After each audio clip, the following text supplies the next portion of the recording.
The research phase proved to be less than illuminating. Humans, according to the Guild's files, had achieved interstellar travel through what could charitably be described as controlled explosions and aggressive optimism.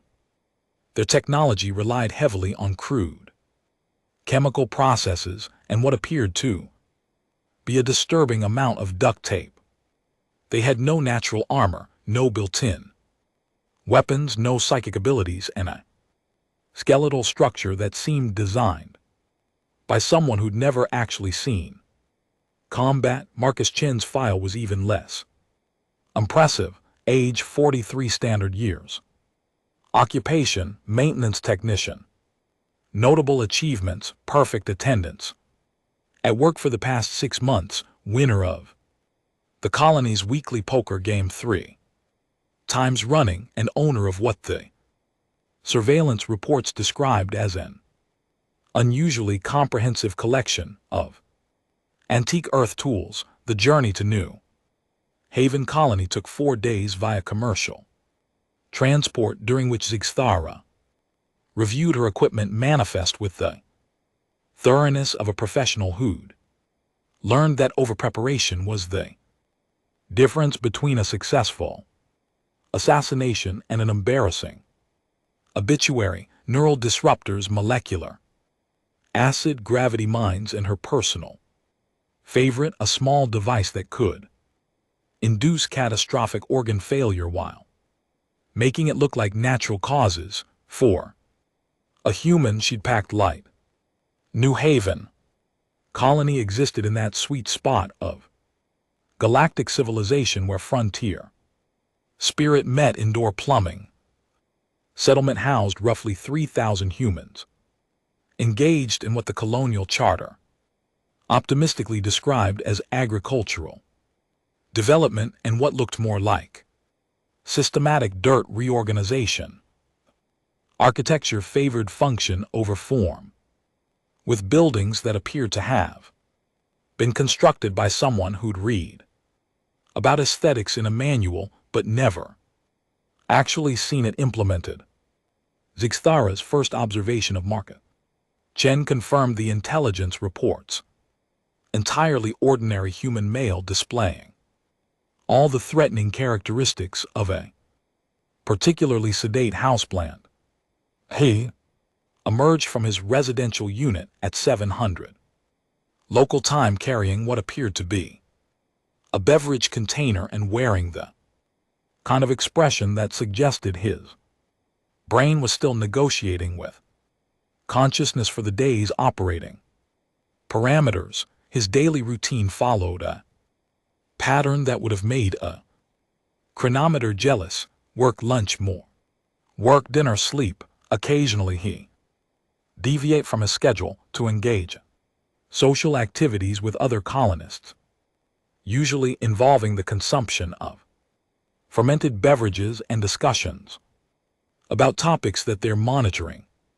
Systems classified as aggressively mundane. The maintenance facility where Marcus worked looked like it had been assembled by someone who understood the theoretical concept of organization but had never seen it successfully executed.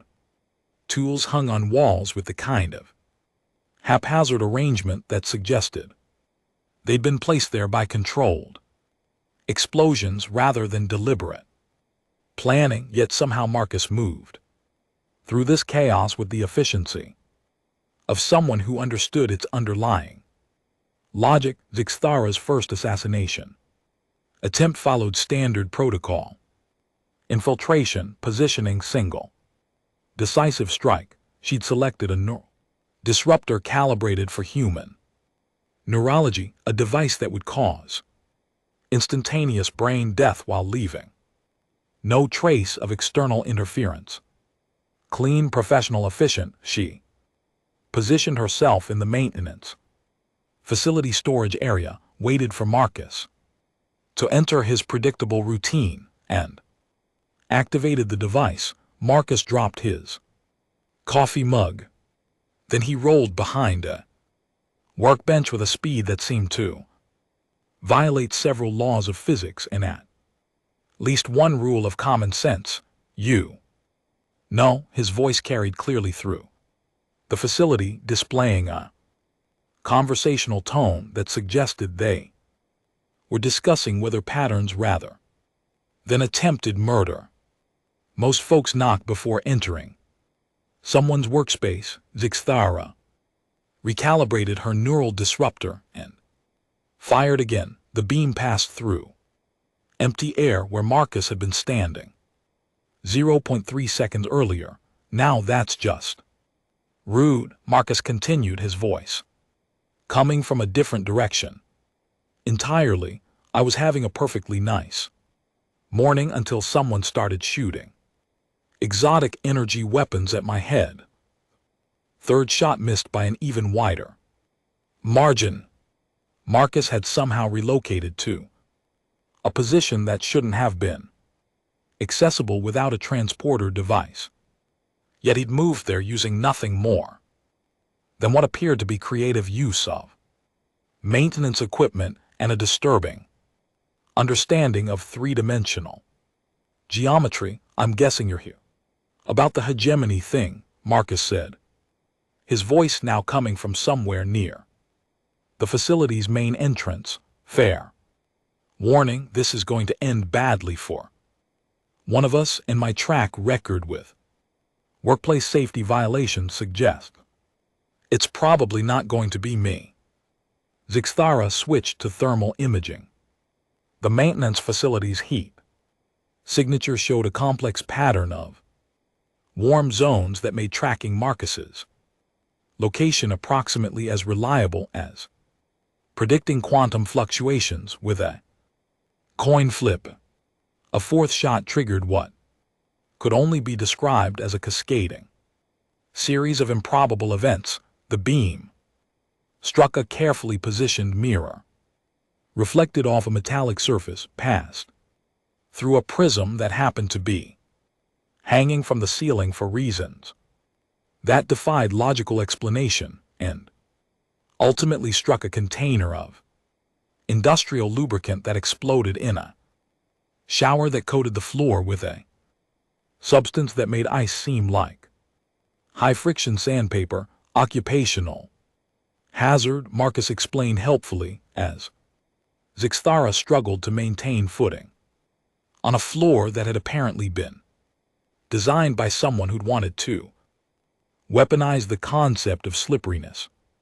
I've been meaning to reorganize this place for months. The fifth shot missed because Marcus had somehow managed to activate the facility's fire suppression system, filling the air with a foam that rendered most targeting systems about as useful as a chocolate teapot. By the time the foam cleared, Marcus had vanished entirely, leaving behind only a note written on what appeared to be a piece of industrial equipment. Documentation. Gone fishing, back in an hour, please. Don't break anything expensive while I'm out. And Zixthara stared at the note with the kind of expression typically reserved for discovering that one's retirement fund had been invested in a pyramid scheme run by sentient gas clouds. In 347 years of professional assassination, she had never encountered a target who'd responded to a murder attempt by leaving a polite note and going fishing. Second attempt, executed 12 hours later, involved a more sophisticated approach. Zixthara had studied human psychology during her preparation phase and concluded that the species possessed a fatal weakness for routine and predictability. Marcus's evening schedule included a visit to the colony's communal dining facility, where he typically consumed what the menu optimistically described as traditional Earth cuisine and what looked more like food-adjacent substances arranged in aesthetically questionable patterns. Zixthara positioned herself in the dining facility's service area with a molecular acid dispenser, a device that could reduce organic matter to its constituent elements without leaving any trace of its operation. The plan was elegantly simple: introduce the acid into Marcus's beverage, wait for him to consume it, and observe as he experienced what the technical specifications euphemistically described as rapid cellular deconstruction. Marcus entered the dining facility at his usual time, selected his usual table, and ordered his usual meal with the kind of precision that suggested his life was governed by algorithms rather than conscious decision-making. The server, a cheerful woman named Elena Vasquez, who served as the colony's administrator when she wasn't moonlighting in food service, brought his beverage, a local brew that smelled like industrial solvent and probably tasted worse. Zixthara activated the molecular acid dispenser. Marcus picked up his glass, paused, and sniffed the contents with the expression of someone who just detected something that didn't belong in his industrial solvent-flavored beverage. Elena, he called out, his tone carrying the kind of casual concern that suggested he was addressing a minor inconvenience rather than a potential assassination attempt. I think my drink might be a little off tonight. Off how? Elena inquired, approaching his table with the kind of professional interest that restaurant staff develop when dealing with customer complaints.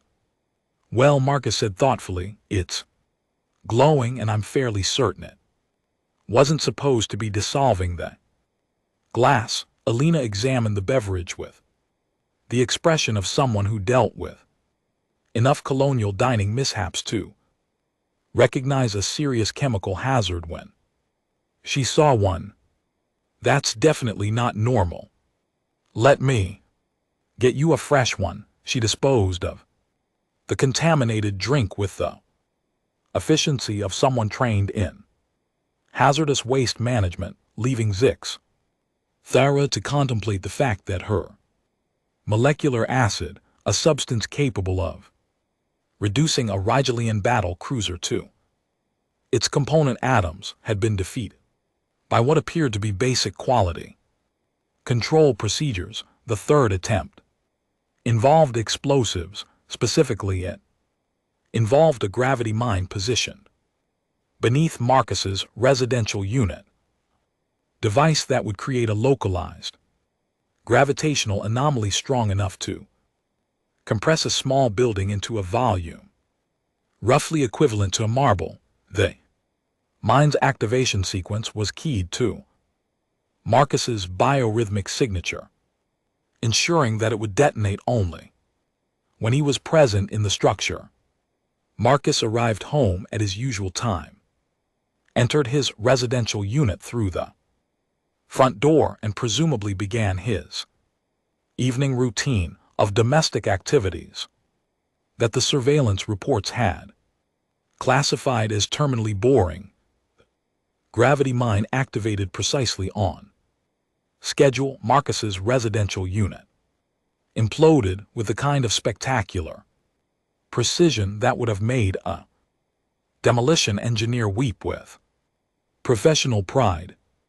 The structure collapsed into itself, creating a gravitational anomaly that briefly made the local space-time continuum question its life choices. When the effect subsided, Zixthara expected to find a small crater where Marcus's home had been. Instead, she discovered Marcus sitting on what appeared to be a camping chair in his front yard, roasting something over a small fire and looking perfectly content with his surroundings. Dmitri said the foundation had been showing stress fractures, Marcus explained when Zixthara approached, her stealth field generator having apparently become irrelevant to the conversation. We've been meaning to do some major renovations anyway, thanks for helping with the demolition. Dmitry Volkov, the colony's chief engineer, emerged from behind what had once been Marcus's tool shed, carrying a device that looked like it had been assembled from spare parts and wishful thinking. The gravitational resonance detector worked perfectly, Dmitry announced with the kind of satisfaction that engineers display when their improvised solutions prove more effective than professionally manufactured equipment. We detected the anomaly 12 hours before activation and evacuated the structure. Also, we managed to harvest some interesting data on localized space-time distortion. Data? Zixtara inquired, her voice carrying the tone of someone who was beginning to suspect that the universe had developed a personal grudge against her. Oh, yes, Dmitry continued enthusiastically, we've been working on a paper about defensive applications of gravitational manipulation. Your mind provided some excellent experimental validation of our theoretical models. Marcus offered Zixtara what appeared to be a roasted tuber on a stick.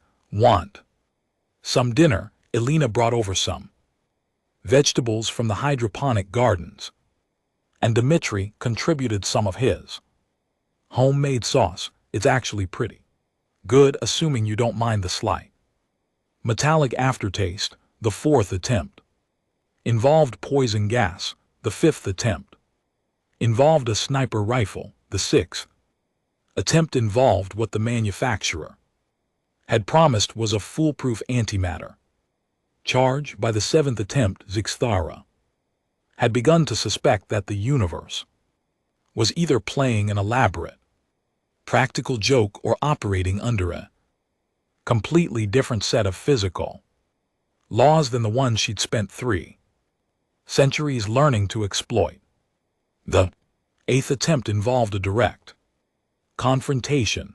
Zixtara found Marcus in the colony's workshop, a facility that looked like it had been designed by someone who'd understood the concept of organization in theory but had never seen it successfully implemented in practice.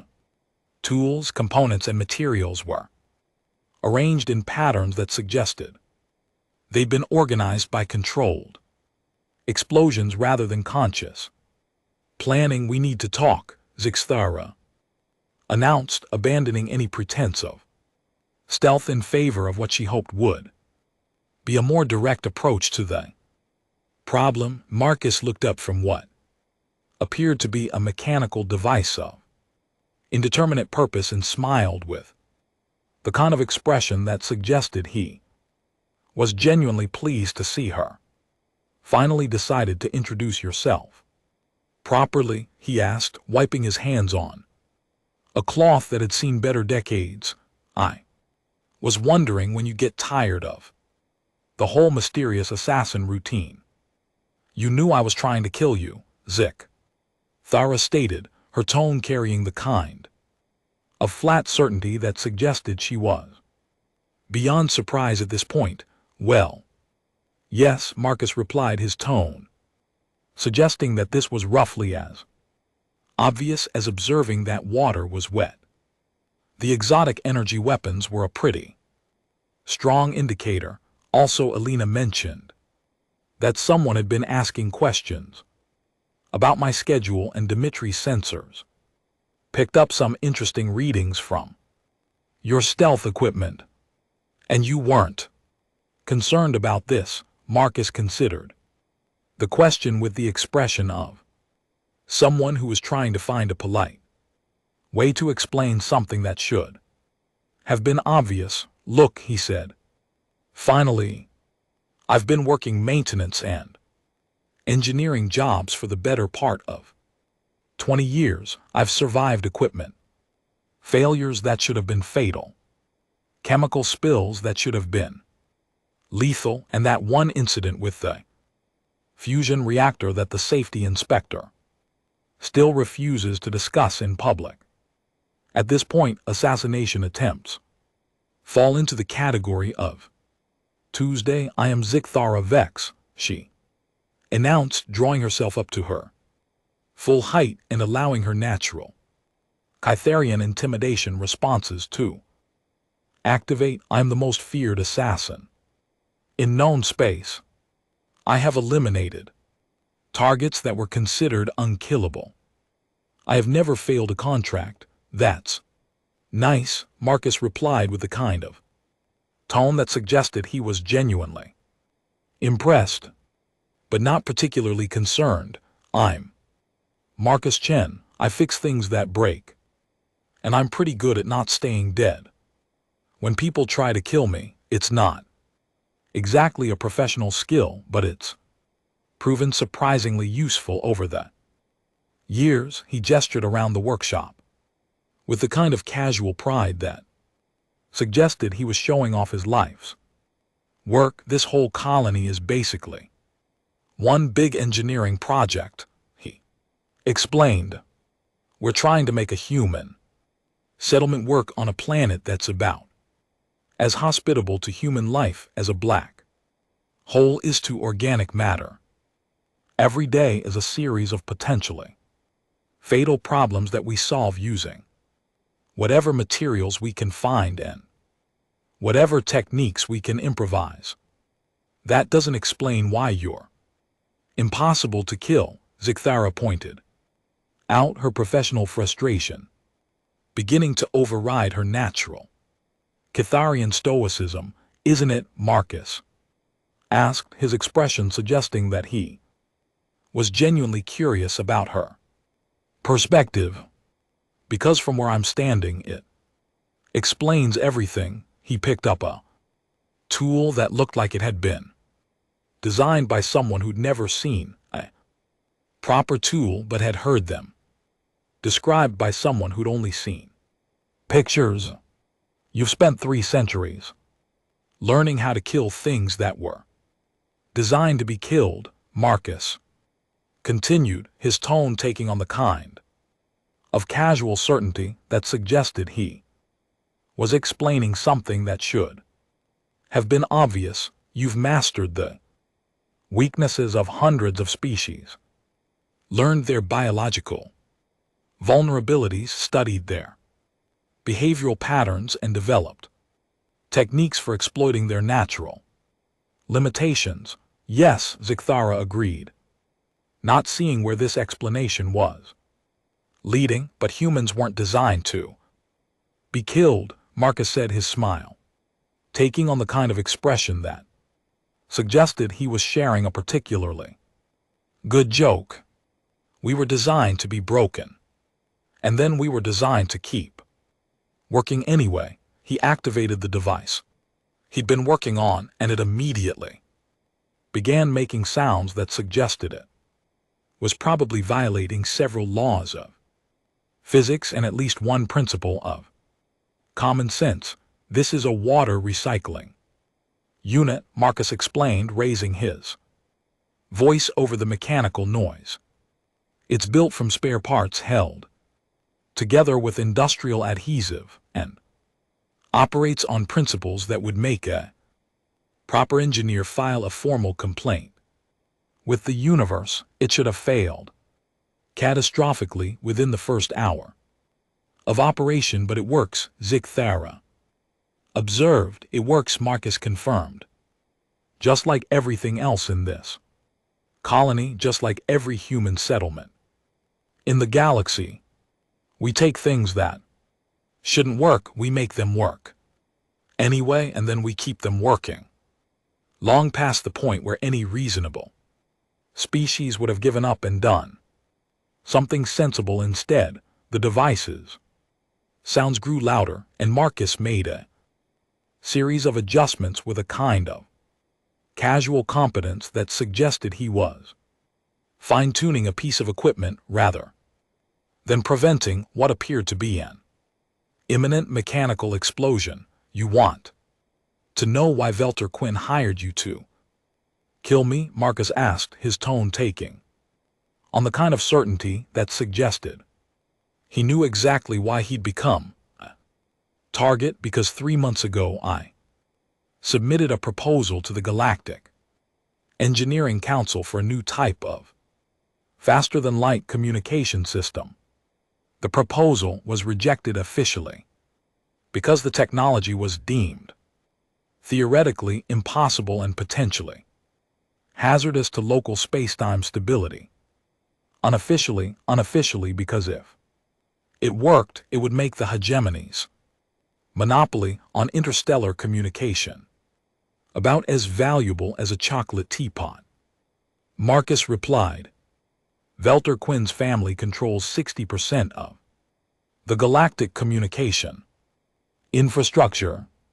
My little invention would cost them approximately 12 trillion credits in annual revenue. Zikthara stared at the water recycling unit, which was now producing what appeared to be clean water from what had been industrial waste, while making sound that suggested it was enjoying the process entirely too much. Your invention, she said slowly, is a water recycler. My invention, Marcus corrected, is a localized space-time manipulation device that happens to be configured for water recycling. The communication system was just a different application of the same basic technology. That's impossible. That's what the Galactic Engineering Council said. Marcus agreed cheerfully. Right. Up until I demonstrated it last week.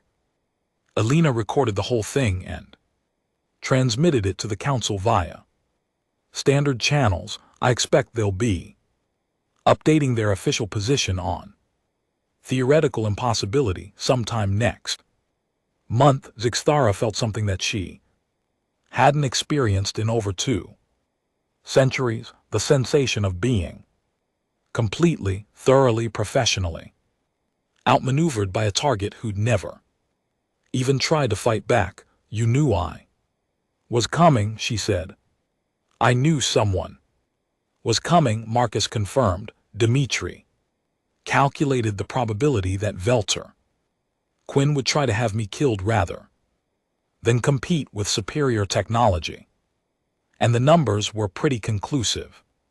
We've been preparing for the past month. Preparing how? Marcus's smile took on the kind of expression that suggested he was about to share the punchline of a particularly elaborate joke. Well, he said, we've been documenting everything. Alina's been recording all your assassination attempts for the past week. Dimitri's been analyzing your equipment and techniques. I've been making sure that each attempt failed in a way that would provide good data about your capabilities and methods.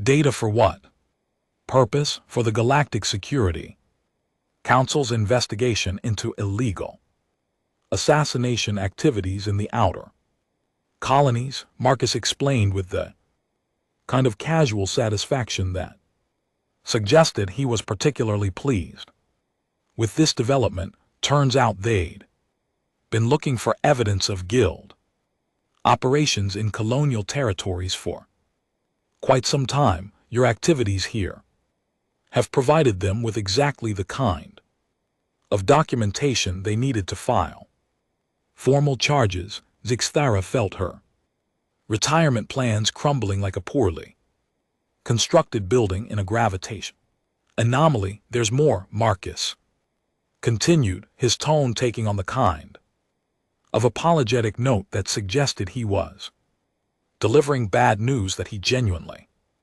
regretted having to share.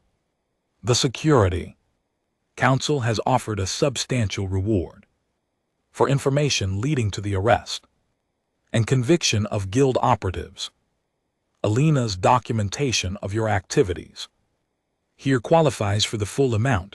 Oh, substantial enough to fund the colony's expansion plans for the Next decade, Marcus replied, plus, they've offered to fast-track our application for full colonial status, which means we'll have access to advanced defensive systems and official protection from future assassination attempts. Zixtara sat down heavily on what appeared to be a workbench, her professional composure finally cracking under the weight of what had to be the most comprehensively unsuccessful assassination attempt in guild history.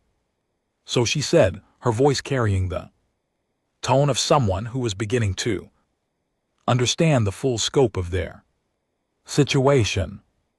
I've been manipulated into providing evidence for my own arrest, funding my target's colonial expansion, and ensuring his permanent protection from future attempts on his life. That's a pretty accurate summary, Marcus agreed.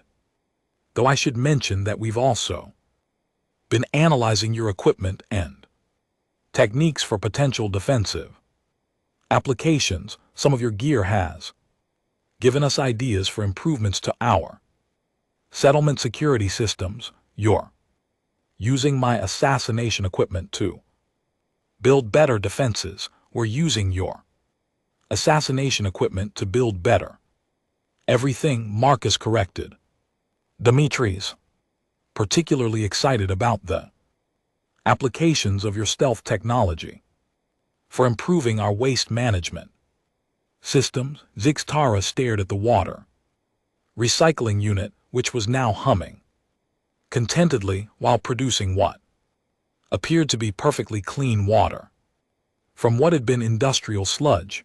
I don't suppose, she said finally, that you'd be willing to consider this contract completed and let me leave quietly. Well, Marcus said thoughtfully, that depends on what you mean by quietly. He gestured toward the workshop's main entrance, where Elena Vasquez and Dmitry Volkov had appeared, accompanied by several other colonists, and what appeared to be a recording device.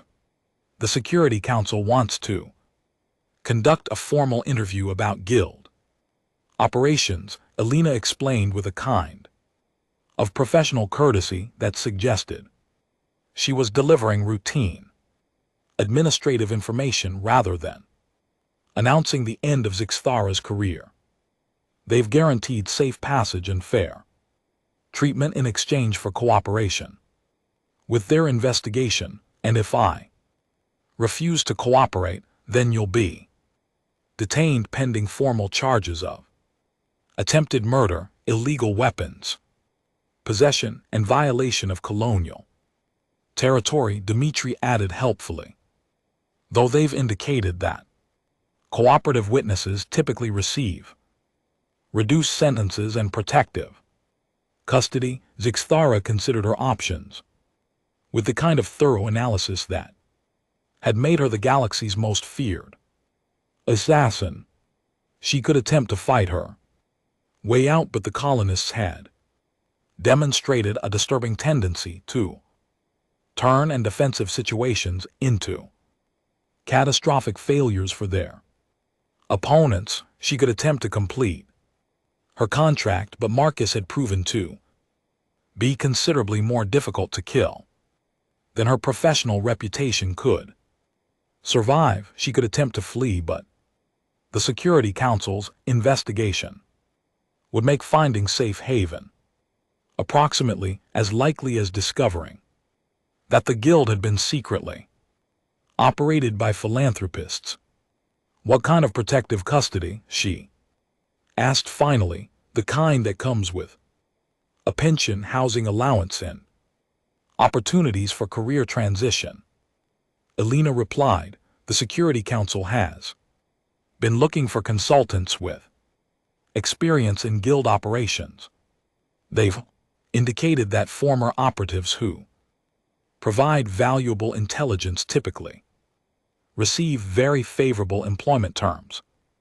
Marcus picked up another device, this one looking like it had been assembled from spare parts in determined optimism. There's also a position open. Here he added casually, the colonies. Been looking for someone with advanced technical skills and experience with exotic weapon systems. Alina mentioned that your equipment demonstrates some pretty sophisticated engineering principles. You're offering me a job. We're offering you a chance to apply your professional skills to constructive purposes, Marcus clarified. Colony defense, equipment maintenance, engineering consultation. The pay isn't spectacular, but it comes with job security, comprehensive health benefits, and the satisfaction of knowing that your work is helping to build something rather than destroy it.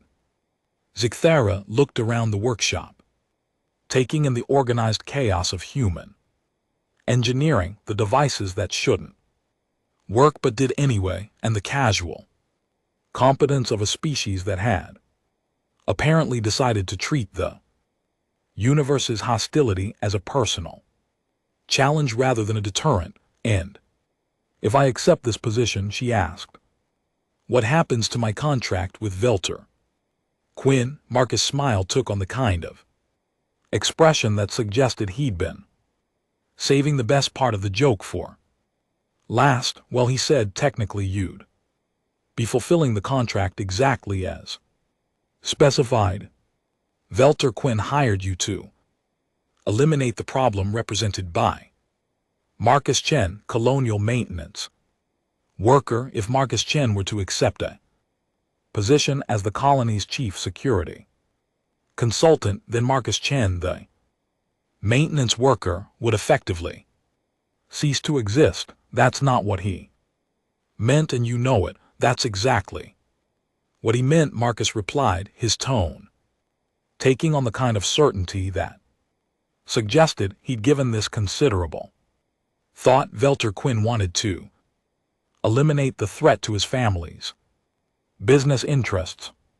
If the person who developed the competing technology were to become unavailable for future development work, say, by accepting a position that would require him to focus entirely on colonial defense rather than engineering research, then the threat would be effectively neutralized. Zihara considered this logic with the kind of thoroughness that had made her successful in a profession where logical errors typically resulted in immediate and permanent career termination. You're suggesting that I fulfill my contract by helping you fake your own professional death. I'm suggesting that you fulfill your contract by helping me transition to a career that doesn't threaten hegemony business interests, Marcus corrected.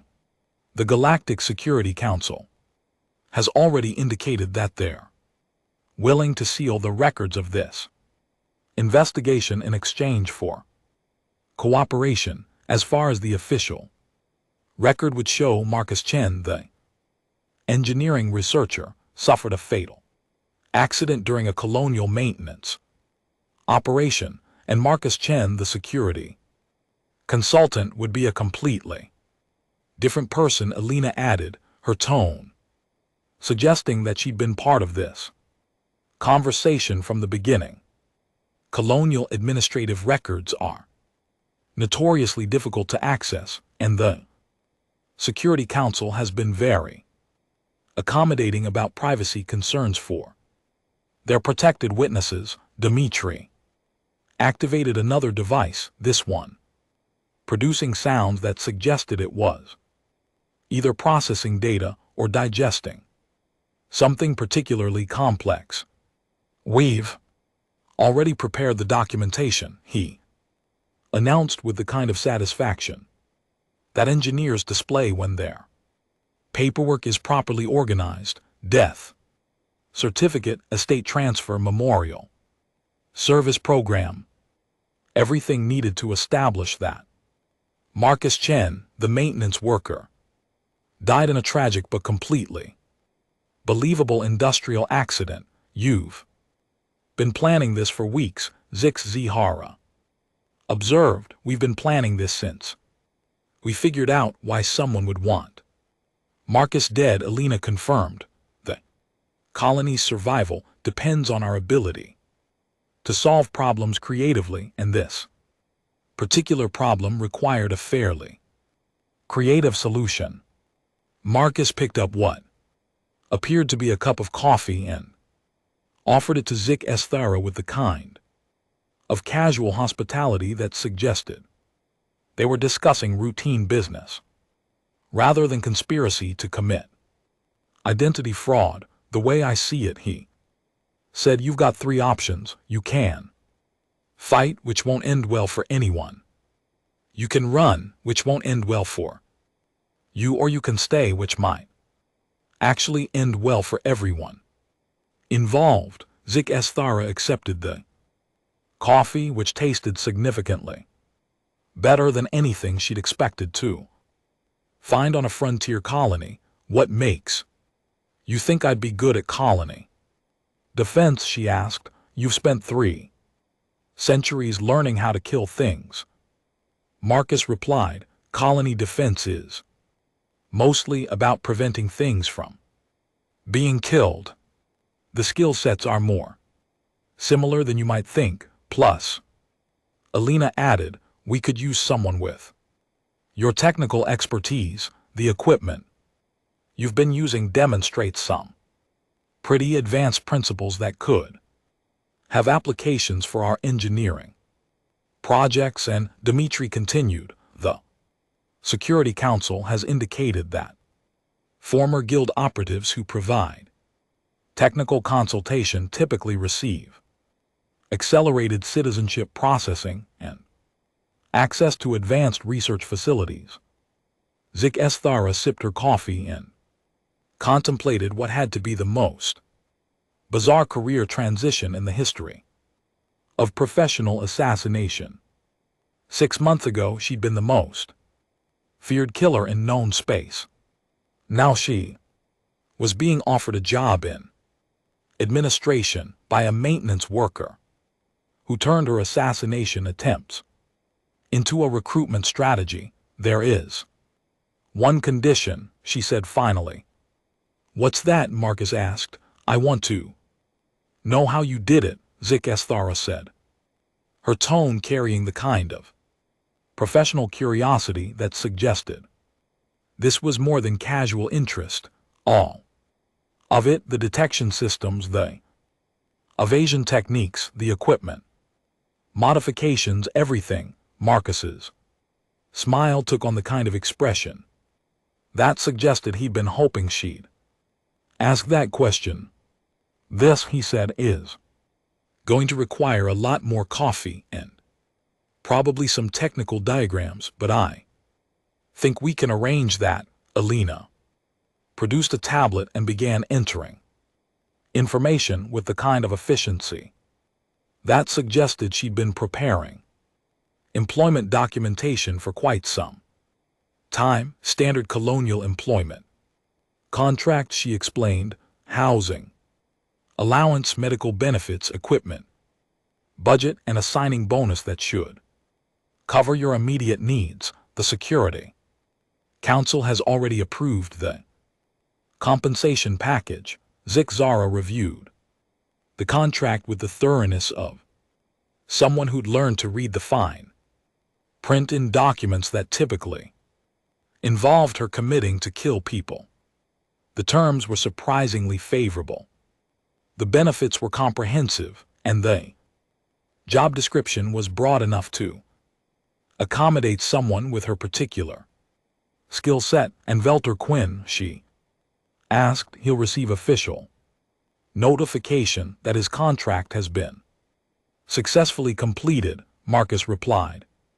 Marcus Chen, the maintenance worker, died in a tragic but completely believable accident. The threat to hegemony business interests has been eliminated. Everyone gets what they wanted except for the part where Marcus Chen is still alive. Marcus Chen, the maintenance worker, is dead. Alina corrected. Marcus Chen, The security consultant is a completely different person who happens to share some superficial similarities with the deceased. Colonial records are very clear about this distinction. Dimitri's processing device chimed with what appeared to be a notification of successful completion. The identity transfer is finished, he announced. Official records now show that Marcus Chen died in an industrial accident 3 days ago and that the colony has hired a new security consultant named Marcus Chen, completely different people according to the paperwork. That's not going to fool anyone, Zix. Sarah pointed out. It doesn't have to fool anyone, Marcus replied. It just has to provide legal cover for the people who need plausible deniability. Velter Quinn gets to report that his problem has been solved. The Security Council gets to report that they've successfully recruited a valuable intelligence asset. The colony gets to report that they've hired qualified security personnel. Everyone's paperwork is properly organized and everyone's superiors are satisfied with the results. Zix. Sarah signed the employment contract with the kind of surreal certainty that suggested she'd finally found a situation that was too bizarre to be anything other than perfectly logical. Welcome to New Haven Colony, Alina said, offering a handshake with the kind of professional courtesy that suggested this was routine personnel processing rather than the conclusion of the most unusual assassination attempt in galactic history. There is one more thing, Marcus added, his tone taking on the kind of casual certainty that suggested he'd been saving the most important information for last. What's that? The coffee here is actually pretty good, he said, refilling her cup with the kind of domestic hospitality that suggested they were colleagues rather than former enemies. Alina grows the beans in the hydroponic gardens in the grand tapestry of galactic civilization, where species measured their worth in technological advancement and political influence. The Assassination Guild of Kepler 4.42b maintained what could generously be called professional standards. These standards naturally included a comprehensive ranking system that would make a corporate ladder look like a playground slide. At the very top of this delightfully murderous hierarchy sat Zix. Sarah Vex, whose reputation preceded her like a particularly ominous thundercloud.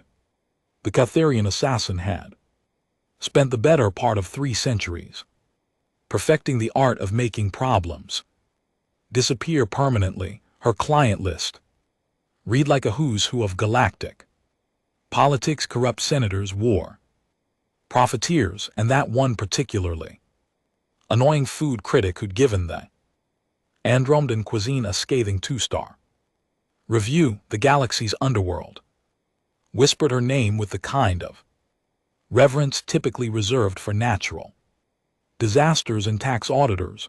Zix. The Thara's success rate stood at an impressive 99.97%, with the remaining 0.03% attributed to what her official records diplomatically termed target spontaneous combustion during unrelated industrial accidents. Her methods varied from the elegantly simple, a single neurotoxin dart, to the cerebral cortex, to the dramatically complex, such as the infamous gravity well incident that had simultaneously eliminated a crime lord and created a new tourist attraction in the Vega system. The Guild's databanks contain detailed analyses of her techniques, cross-referenced by species, planetary conditions, and atmospheric composition. Zix. Thara had mastered the physiological Weaknesses of 847. Different sentient species, from the crystalline shard folk of Rigel 7 to the gaseous collective consciousness of the nebula dwellers. She could kill a Centaurian with a frequency modulation.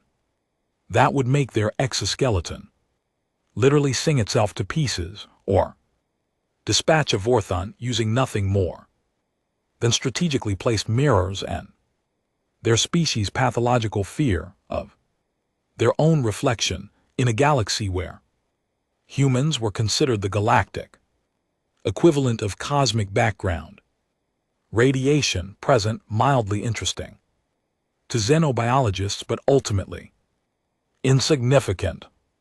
Zixthara had never encountered one. Professionally, the species barely registered on most civilized world's threat assessments, ranking somewhere between mildly aggressive houseplants and particularly stubborn furniture. The contractor arrived on a Tuesday, which in Zara's experience was statistically the most boring day for assassination requests. She'd been contemplating retirement, a notion that had been gaining appeal ever since she'd turned 340, and her joints had started making sounds that weren't entirely dissimilar to a poorly maintained hyperdrive.